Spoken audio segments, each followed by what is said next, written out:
Boa tarde, quinto ano. Vamos agora para mais uma aula, ok? Hoje a aula é de ciências. Você irá utilizar o seu livro de ciências, ok? Nós iremos entrar em um novo conteúdo. Hoje nós iremos falar sobre os animais precisam se alimentar. Então, na página 51 do livro de ciências, nós iremos falar um pouquinho sobre a alimentação dos animais. Vamos lá? 51. O processo de nutrição por meio do qual os seres vivos digerem e absorvem os nutrientes é essencial para recompor as substâncias gastas com a realização de suas atividades vitais, obter alimento, defender-se de ameaça, reproduzir-se e cuidar dos descendentes, entre outras. Então, no reino animal, de acordo com o hábito alimentar, as espécies podem ser classificadas como herbívoros, carnívoros e onívoros. Vamos lá para herbívoros. Herbívoros são aquelas espécies de animais que se alimentam de vegetais. Animais carnívoros são aqueles que se alimentam de carnes. Já o animal onívoro, eles se alimentam tanto de vegetais como de carnes. Agora nós iremos conhecer um pouquinho dos animais detritivos. São classificados ainda como detritivos os seres vivos que se alimentam de matéria morta, restos de animais, como o urubu, né? Cadeia alimentar. O que é uma cadeia alimentar? Os seres vivos estão adaptados a viver em seu ambiente e nele encontra tudo o que precisam. E para obter o seu alimento, a espécie depende de outra espécie. Sendo assim, cada animal e planta existente em um determinado habitat é importante para que o ambiente funcione em perfeito equilíbrio. Então, a cadeia alimentar, ela vai formar um equilíbrio na natureza.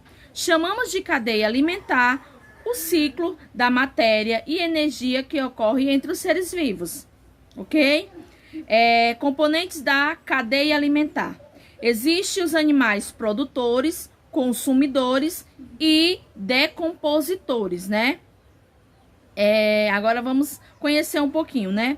Por isso, os vegetais, as águas e algumas bactérias são capazes de produzir seu próprio alimento por meio de fotossíntese. Por isso, esses são chamados de produtores. Aqueles que são capazes de formar seu próprio alimento, como as plantas, eles são chamados de produtores, que eles produzem seu próprio alimento.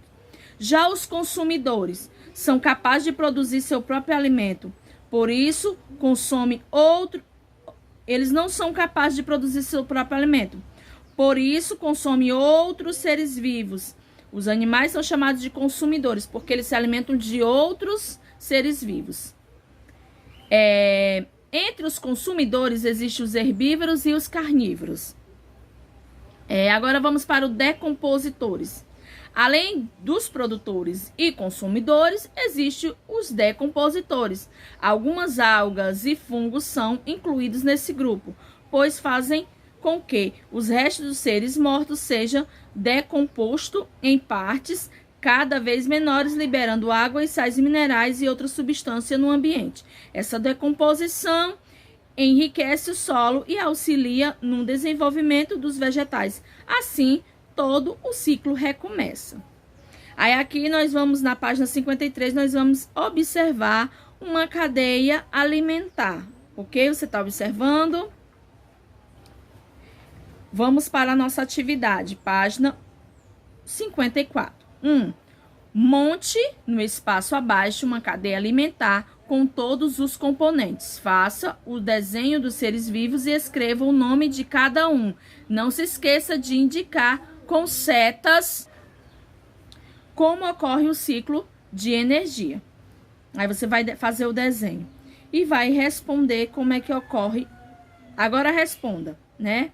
O que aconteceria se caso um dos seres vivos da cadeia alimentar acima fosse extinto do ambiente devido a alguma interferência?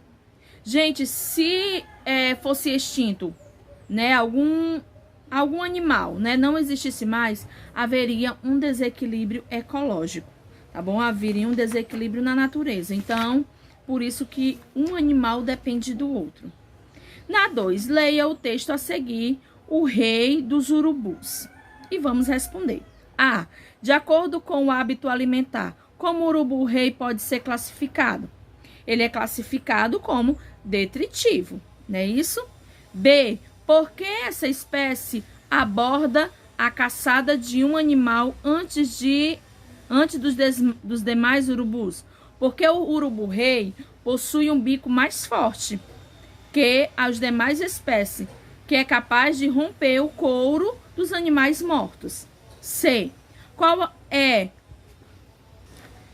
Questão C.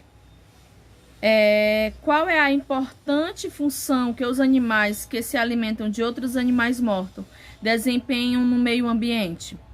Eles contribuem para eliminar as caçadas de animais mortos, né? Se não houvesse esses animais para retirar da natureza os animais mortos, ia ficar um mau cheiro, ia acontecer um desequilíbrio na natureza. Então, é muito importante, cada animal ele ter uma função na natureza. 3, marque V para verdadeiro, para as alternativas verdadeiras, e F para as falsas. Então, você irá ler, né, cada alternativa, e se for verdadeiro, você coloca V. Se for falsa, você coloca F. Página 56. Observe a cadeia alimentar abaixo e depois responda. Você está observando? A. Qual é o produtor dessa cadeia alimentar que não precisa de outro? C. Ele produz seu próprio alimento. E por que ele recebe essa classificação? B. Classifica os consumidores da cadeia alimentar em herbívoro e carnívoro. Você vai dizer quem é herbívoro e quem é carnívoro. E 5. Qual é a função dos decompositores na cadeia alimentar? Explique com suas palavras. O que ele faz, né? Os decompositores na cadeia alimentar. Você vai explicar com as suas próprias palavras, ok? Então, a nossa aulinha de hoje é até essa página, né? Falando sobre a alimentação dos animais, ok? Até a próxima aula.